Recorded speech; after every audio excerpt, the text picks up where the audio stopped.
Dalam nama Bapa dan Putra dan Roh Kudus. Amin. Shalom saudara-saudari, selamat bertemu kembali melalui santapan firman Tuhan hari ini, hari Minggu kedua, Prapaskah 13 Maret 2022. Injil renungan kita pada hari ini ialah Lukas bab 9 ayat 28b hingga 36. Mari kita sama-sama dengarkan. Sekali peristiwa, Yesus membawa Petrus, Yohanes, dan Yakobus lalu naik ke atas gunung untuk berdoa.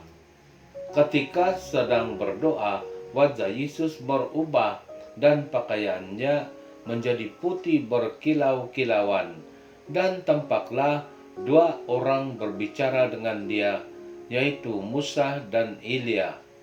Keduanya menampakkan diri dalam kemuliaan dan berbicara tentang tujuan kepergian Yesus yang akan digenapinya di Yerusalem.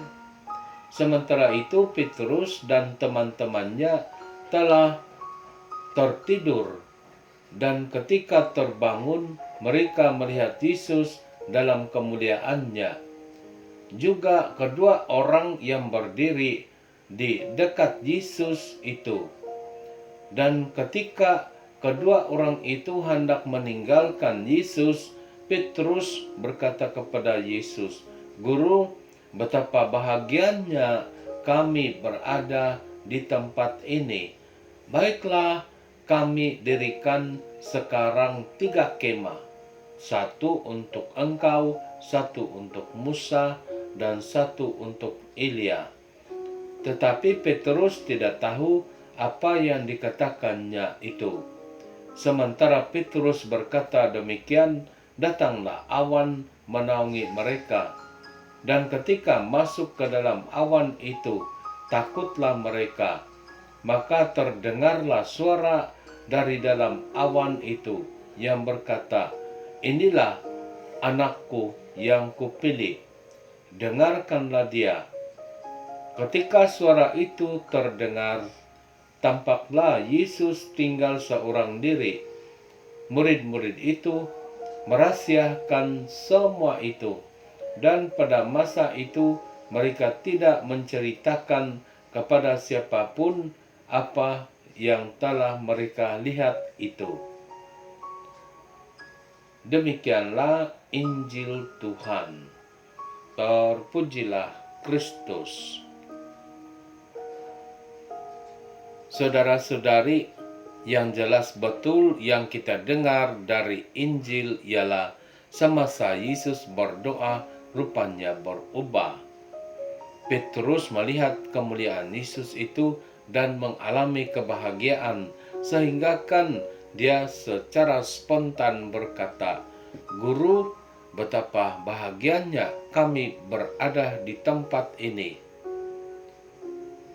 Saudara-saudari, umat-umat yang melihat atau mengalami kemuliaan Tuhan seperti yang dialami oleh para santo santa mengikut cerita hidup mereka, kebiasaannya merasakan kebahagiaan. Kebahagiaan rohani itu biasanya para rohaniwan-rohaniwati mengatakannya tahap tertinggi atau terdalam dari mana-mana kebahagiaan yang dialami. Ada saya ternampak tulisan di satu bangunan biara wanita dengan ayat, "Kami hanya bersandar kepada kemurahan Tuhan." Dalam maksud yang lain, hanya bersandar kepada kasih dan kebaikan Tuhan.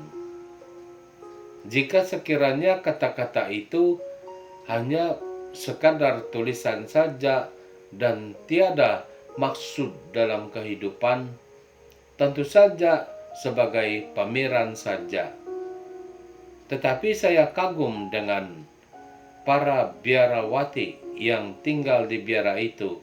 Kebahagiaan mereka kelihatan di paras muka mereka. Mereka juga cantik-cantik walaupun sudah lanjut usia. Mereka boleh bertahan dalam hidup dalam biara, bahkan terus memilih hidup dalam biara karena mengalami kehadiran Tuhan dalam hidup mereka. Padanlah mereka dengan perkataan yang mereka tuliskan hanya bersandar kepada kemurahan Tuhan. Saudara-saudari, kita tahu setiap orang mencari kebahagiaan karena memerlukan kebahagiaan dalam hidup. Secara khusus pada hari ini, Injil memberitahu Petrus berbahagia karena melihat kemuliaan Tuhan, dan sebenarnya kemuliaan Tuhan itulah yang membahagiakan. Kita mendengar dalam masa Yesus berdoalah, kelihatan kemuliaan itu dan membahagiakan. Dengan demikian, kehadiran Yesus bagi yang sentiasa mau bersama dengannya walaupun hanya secara rohani.